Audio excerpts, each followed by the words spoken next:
I'll never forget the first time I ever came to Ontario. It was about 2 years ago. And I had flown all night, and there was a crisis. So I had been up half the night, and I come into the conference, and my eyes were red, and Louis looks right at me, he goes, "Lavon, those are diamond eyes." I thought he was saying, "Those are demon eyes."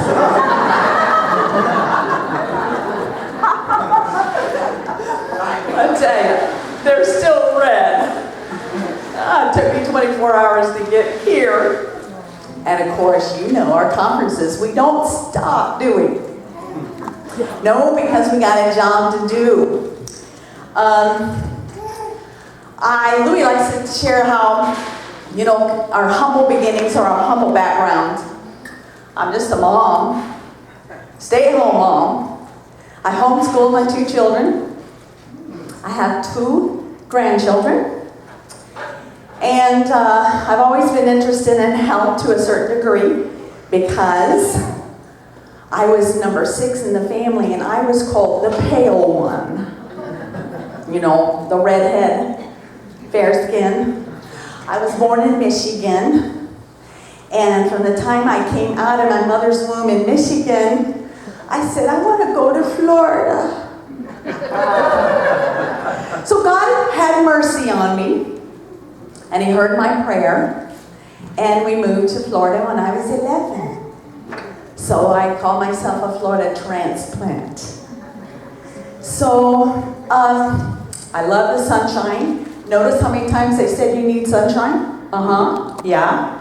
And when I've gone back to Michigan, I see everybody's depressed on every kind of Paxil and everything. I go, well, you guys just need to take a trip to Florida.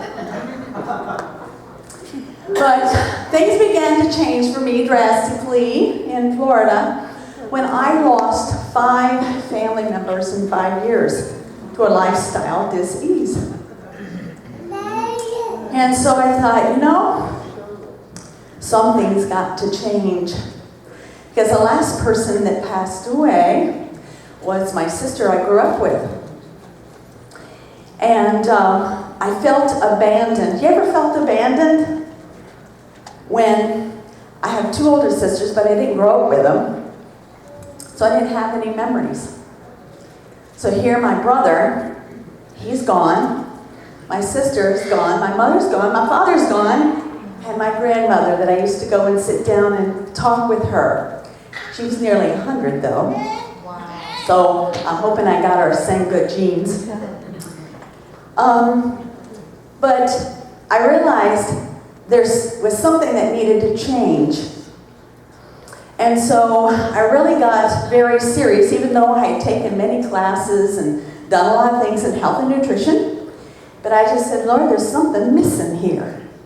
And so when my sister was going through her final stages of the C word, and I went into her kitchen and threw all of her supplements away into bag after bag after bag after bag, I said, I'm making an inward vow that I'm not going to buy another supplement until I know that I know that I know that it really does make a difference. And so I didn't know that I was speaking prophetically my future in Neo Life. And that's kind of what my journey, how it began when I got the phone call 2.5 years ago. It was actually after I had done a 40-day fast. And I look back now and I see how important that 40-day fast was, because I had been involved in a lot of network marketing companies. I've seen the good, the bad, and the real ugly. And I've become very disillusioned. And the Lord knew that I needed to clean out some mindsets from associations. You know what I mean? And so it was mindsets of the typical network marketing mindset. Even though my heart was in the right place, you have people that train you, that you submit to, that you learn from, and sometimes their heart's not in the right place. So through that, I believe, was my kind of purging time of recognizing the value of the treasure we have in Neo Life. So I'd like to start with made from scratch. You ever felt like you're the only one that's with a disadvantage? I went and looked this term up, made from scratch. It means a handmade life, drawn from the ground, serving as a starting point line of a foot race. Meaning, that's the line you draw, and you can't forge ahead or get an advantage from the next runners. From the very beginning, not having an advantage over anybody else. Prior help or preparation, that means it's from scratch. To build from the beginning, from the basics, raw ingredients, and materials. You ever felt like, well, how am I ever going to do anything? Because I wasn't born with a silver spoon in my mouth. Raw cut. To live an honest life, even though you have not had an advantage, all the way back to the starting point. I was surprised to know that this term came from someone who came from England on a boat that had nothing, and he built something of value out of nothing, and that's where the term came from, made from scratch. He made an honest living without being unethical about it. Wow. Made from scratch. Someone who had no advantages but started from scratch to turn an honest penny. Because you have no advantages, everyone in this world expects you to use the many ways you can trick, cheat, or have an advantage over the next person to get ahead, don't they? Isn't that what corporate America tries to tell you?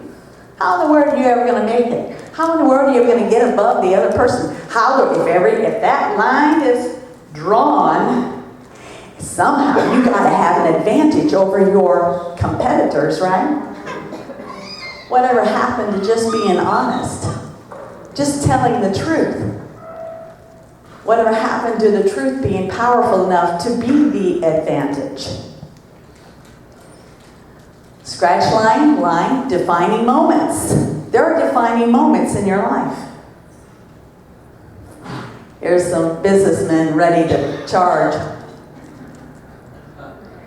Well, I'd like to share a story. How many here were with relatives they're not with all the time over the holidays? Well, I happened to take a trip up to Georgia, and I have a sister who lives in Missouri. These are my two oldest sisters. And they think that they're both of them, they compete to be my mama. Because they could have been my mama. So they tell me all the time, I remember holding you in my arms, you know. They constantly remind me of that.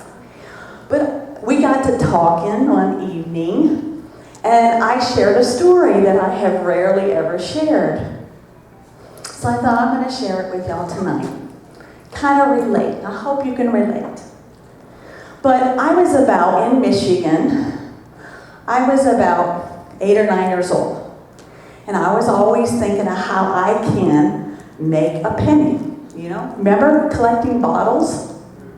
Okay. Well, somebody told me in the neighborhood that you could collect cans and take it down to the recycle place and they'll give you money. And so I thought, oh my goodness, I can do that. So I went and got garbage bags. And I went knocking on the door through the whole neighborhood.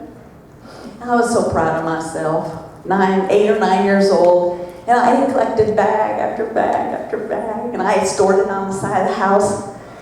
And so I'm telling my mom, you know, they're going to give me money for these cans. And she's like, oh, you know, she had a whole bunch of other children to care for. I was the youngest.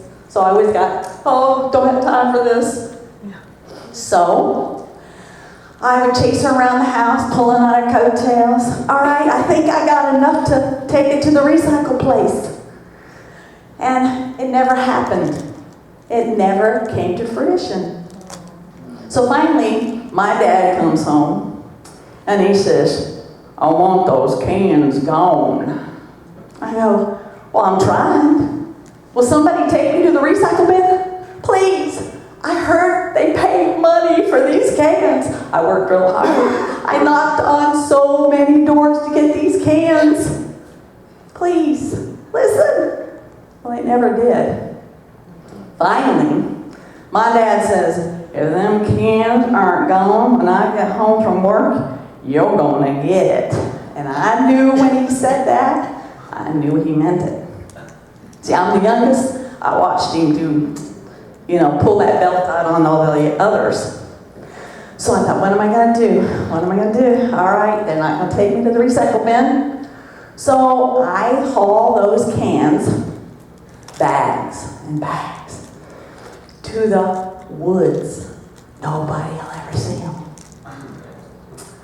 I haul them out to the woods, and then I dump them out in the woods, and I think, well, somebody will see them if they're piled up, so I'll spread them out, right? I'll spread them out, my little 8-year-old thinking.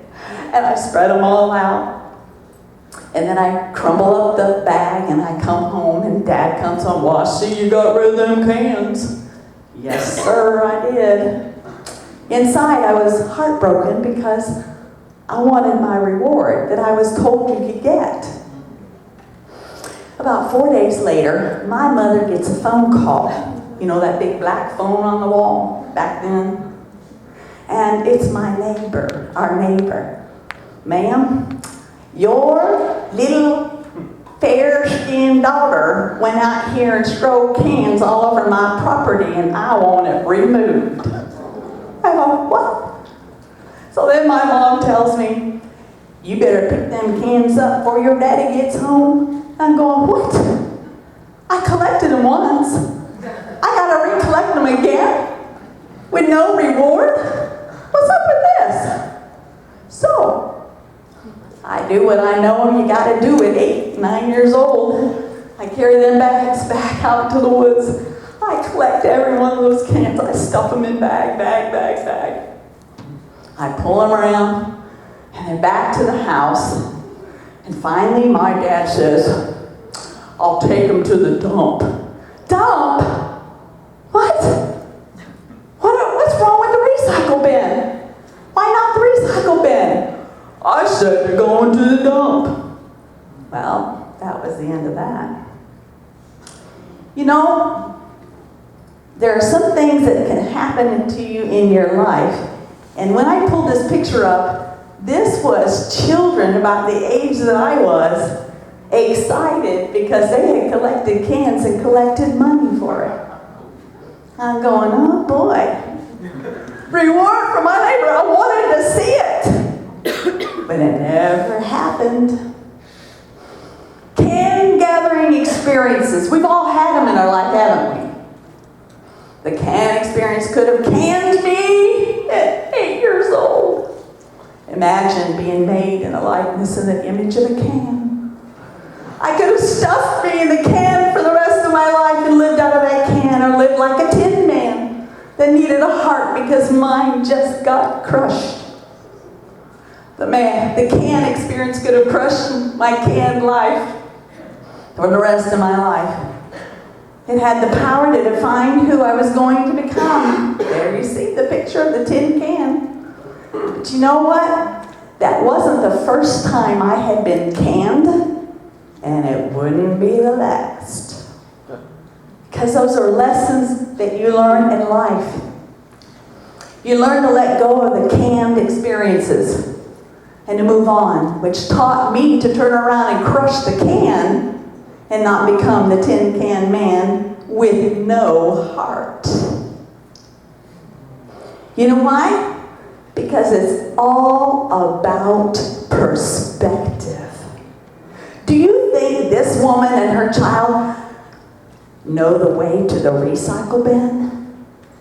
Do you think they're confused about where that recycle bin is? Do you think they have any hesitation about when they collect their cans, where they're headed to, and what reward they're going to get? It's all about perspective in your life. Here's another one, redemption. This looks like a big city. It's a woman and her children collecting cans. They know that when they go out and collect these cans, they have no problem finding their way to the recycle bin for their reward. You see, it's about every canned experience in our life is molding us and shaping us to our destiny. It's challenges and troubles that make us strong. It's the way you become who you are. It challenges your perspective. And it'll either crush your heart or it'll give you a bigger heart. So this is the year of reward for all your honest labor. So it's time in 2016 to let go of offenses, the hurt and the disappointments. Let go and be free to become your destiny. The future is crying out for you to become the good thing that God created you to become. You see, everyone has had a disadvantage at some point in their life. Go after the greater reward. I love what Philippians 3 says. It says, by no means do I count myself an expert in all of this, but I've got my eye on a certain goal because my perspective is right. Where God is beckoning us onward. If I'm off and running and I'm not turning back. So let's keep focused on that goal. Those of us who want everything God has for us have to have that perspective. If any of you have something else in mind, that means a mindset that is contrary to the right perspective, then something less than total commitment, something that has caused you to waver in your total commitment, guess what? God has a few more canned experiences for you to clear things up. Clear up your blurred vision. You'll see it yet. It will come. Now that we're on the right track, let's stay on it. That's Philippians. Isn't that beautiful? Discover the pleasure of being made from scratch. It's okay to not have an advantage. It's okay because when you have the right perspective, whatever you have need of will come to you. This is an hour in 2016 for a new beginning for all of us. Choose to not do business as usual in America. Today is a badge of honor. It's a badge of honor to say you made it with love from scratch. That you started this business out of love with nothing, from scratch. Isn't that the story we hear from Lewis and Laverne? Isn't that the stories that we hear all around the world with Neo Life? Is that they started without an advantage because they had the right perspective. Choose to do what you do because of love and not just money. That's the right perspective. Why? Because in 2016, when we choose to do what we love, guess what we're going to find? There's money in love. Don't they say that love makes the world go round, but it's money that financed the trip? If you go about the world doing what you love, money will come to you. And the money you get from doing what you love, the Bible says, it's a kind of revenue that's without sorrow. It's a reward that gives you peace and tranquility when you lay your head down at night because you've done the love thing. So if I can, you can. And together we all can. Take a look. Look at the things we used to do as kids with our cans. We used to get taller on our cans. We used to have the first cell phone experience with the cans. Now I'm really dating myself. Cash for cans. Turn in your crushed can experiences for a genuine reward. So, we are all destined to become. And what are you destined to become? You ask yourself. It's the beginning of the new year. Ask yourself this question. Because you are a classic, one of a kind. And Neo Life is a classic, one of a kind. And it deserves the classic, one of a kind, made from scratch perspectives that are going to take it to this nation in America. This is the year to become it. Whatever you're destined to become, this is the year to become it. I don't know if you see what I see, but we haven't got another decade to mess around. We don't have another 10 years to fool around. We've got to get about this business now. It's time to become it. God has a destiny for us. When I was thinking, and I was not feeling that well, when Louis said he wanted me to come out here, and I was like, oh my goodness, I got to get better. And he's telling me, all right, Levon, take 15 carotenoids 3 times a day, take this, and I started buying juice. And I got up in the middle of the night, and I was reading Philippians. And of course, we all know the verse, I can do all things through Christ which strengthened me. And then right after that verse that follows Philippians is, my God shall supply all of my needs according to his riches in glory. I don't think there's a shortage in glory. Do you? So whatever we have need of to equip us for the journey in 2016, if we're living in a tin can and we need a heart, all we have to ask, and he'll give us a heart for our neighbor, a heart for our loved ones, a heart for this nation. If we've lost our roar, because our courage was crushed, all we have to do is ask our Maker to give us our roar back, to instill that courage to go knock on some more doors, to go across town, to go the extra mile, to take the next step. If we've lost our way because of a storm in life